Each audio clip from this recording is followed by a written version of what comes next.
au championnat, victoire en coupe cette semaine, en plus à Bordeaux, tout va bien en ce moment en fait. C'est ça, tout à fait.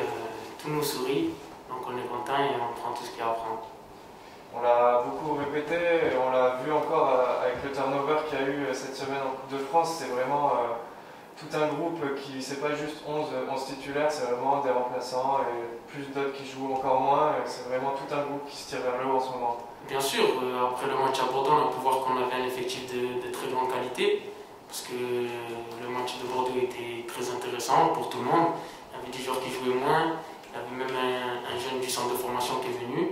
Donc c'est très bien pour tout le monde, pour les jeunes du centre, ça leur donne envie et c'est super. On sent, on le voit dans les vidéos d'après-match, les vestiaires, etc. Il y a une excellente ambiance dans le groupe. Est-ce que tu penses que ça, c'est un élément qui peut faire la différence en fin de saison sur une montée par exemple?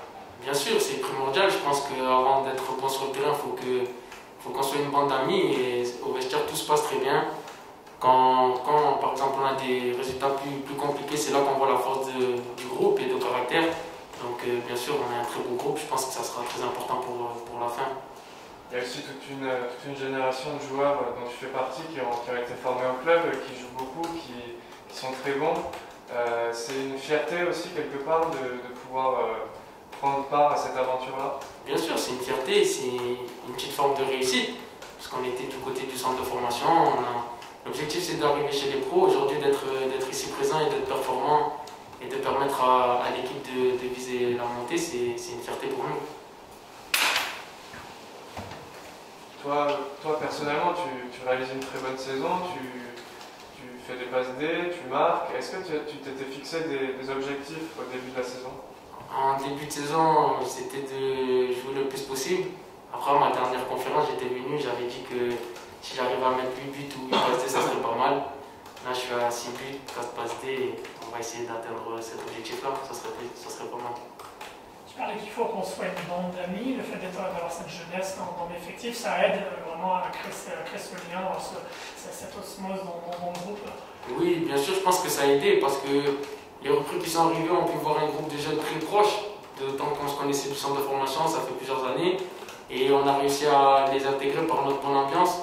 Dans le vestiaire, quand on anime le vestiaire, entre nous on rigole, tout le monde rigole, donc ça va faciliter l'intégration de tout le monde. Dans cette jeunesse, quel rôle tu te vois tenir? Tu t'es installé dans le groupe, quel rôle parmi les jeunes tu te vois tenir?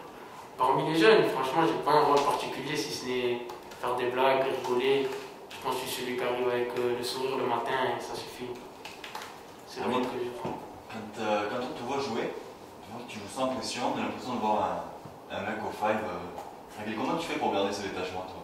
Non, je dirais pas que je joue sans pression. Au contraire, je pense que je me mets une pression positive d'essayer d'être encore plus performant chaque match. Et après, je me rattache au football que j'aime, que je joue depuis tout petit. Donc, j'essaye pas de changer mon style de jeu. J'aime jouer comme ça, en dribblant, en percutant. Donc, j'essaye de refaire ça le week-end. Amine, contre Bordeaux, Manu et Moussa ont tous les deux eu le brassard.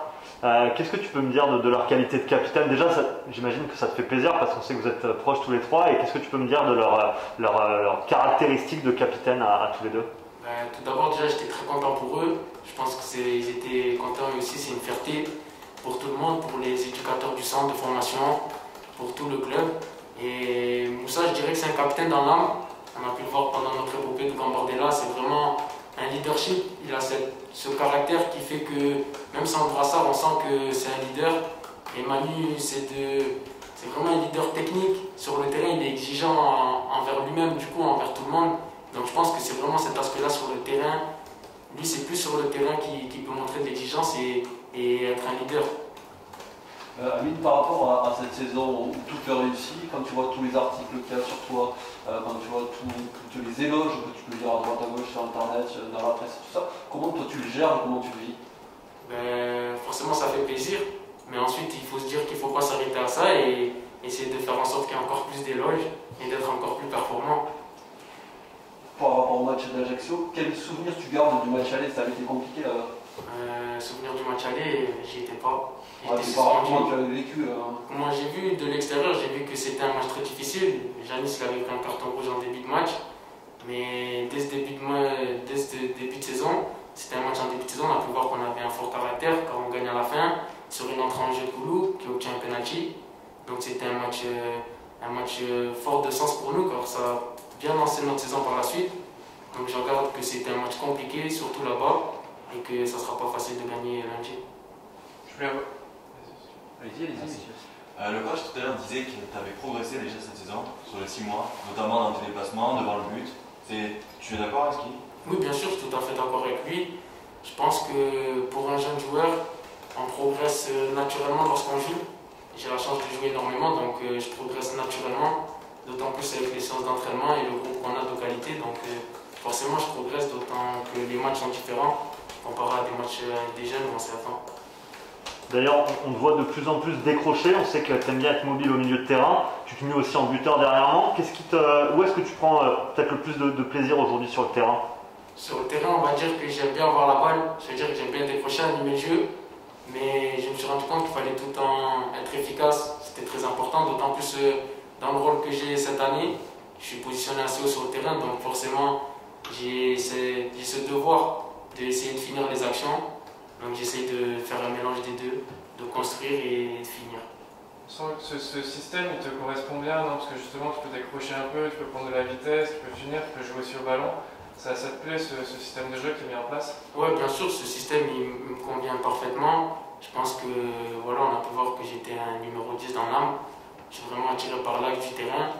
Et là, j'ai beaucoup de liberté en dessous de l'attaquant. Et avec les trois milieux, on se trouve plutôt bien. Et du coup, j'apprécie énormément.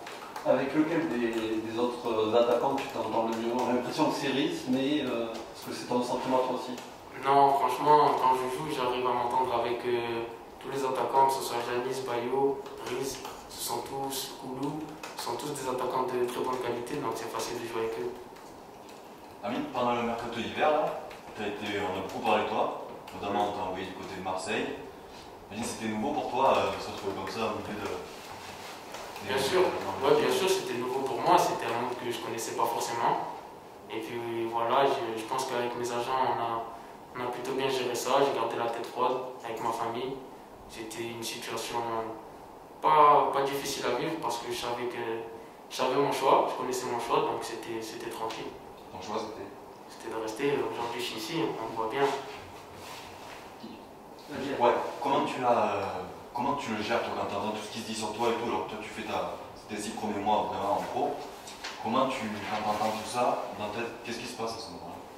Quand on entend tout ça, tout d'abord on est flatté, bien sûr, parce que c'est l'Olympique de Marseille, on se dit que ce qu'on réalise ça doit être pas mal, on est content, on se dit qu'on se fait du bon travail, mais après il faut garder la tête froide et rester concentré sur le club et les objectifs qu'on a, et voilà.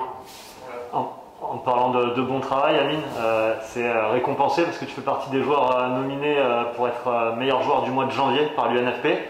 Tu vas peut-être succéder à Rhys Sélé. Qu'est-ce que ça te fait? Ça fait plaisir en tout cas, j'imagine, de faire partie des 3 meilleurs joueurs pour l'instant de janvier. Oui, bien sûr, ça me fait énormément plaisir. D'autant plus que j'ai pas forcément trouvé que j'avais fait un super mois de janvier. Mais bon, on va dire que j'ai marqué 2 buts, j'ai fait une passe décisive. Donc oui, je suis content, surtout si j'arrive à succéder à Rhys. Ça prouve que voilà, on est chaque mois de plus en plus bon et c'est très bien pour l'équipe. Je vais revenir un petit peu sur cette période de transfert avec cet hiver. On le voit bien que les jeunes, vous êtes très sollicités. Que cet été, ça va être le cas. Vous en parlez déjà un petit peu avec la direction, l'entraîneur, il y a déjà des discussions par rapport à ça, comment ça fonctionne? Non, pas forcément. Je pense que la direction savent ce qu'ils ont à faire. Le coach connaît la situation de chaque joueur. Nous, on est focus sur cette année-là et le mercato d'été, on verra bien ce qui se passera. Mais le plus important, c'est ce qui se passe aujourd'hui et la saison qui se déroule actuellement. C'est bon pour vous? Il en reste 2. Vas-y. Patrick parlait tout à l'heure de l'attachement au club justement de ces jeunes. Qu'est-ce que ça représenterait de monter avec ce groupe jeune, avec ce groupe formé au club? Qu'est-ce que ça représenterait pour toi et pour les autres formés ici? Ça serait l'aboutissement d'abord de cette saison et ça serait une immense fierté. Et après ce que le club a connu, la descente l'année dernière, c'était des moments assez difficiles. Et faire partie de cette reconquête, de ce renouveau, forcément, ça sera une fierté énorme. Et nos noms de famille, nos prénoms, les joueurs que nous sommes seront attachés à vie au club. Je vais te poser une petite question sur ta relation avec Patrice Garande. On sait que c'est un ancien attaquant. On voit qu'il te fait énormément confiance cette saison aussi. Est-ce qu'il te donne des conseils particuliers dans le jeu? Voilà, est-ce que tu peux nous expliquer un peu cette relation que vous avez? Oui, c'était un ancien attaquant. Voilà, moi, je n'étais pas forcément un très bon finisseur avant cette saison-là. C'était pas forcément mon registre. Donc je trouve qu'il m'a très, très bien aidé de ce côté-là, devant le but surtout, dans le relâchement, la finition. Il me donne beaucoup de conseils à ce niveau-là, parce que c'était pas une caractéristique de mon jeu que je possédais. Donc oui, j'apprends beaucoup des conseils du coach. Tu as découvert un peu le plaisir de marquer? Ouais, on va dire que j'ai découvert ça et c'est pas mal. Ouais, c'est pas mal. Ouais, j'étais plutôt passeur, mais c'est bien de marquer aussi. Faut pas trop s'y habituer.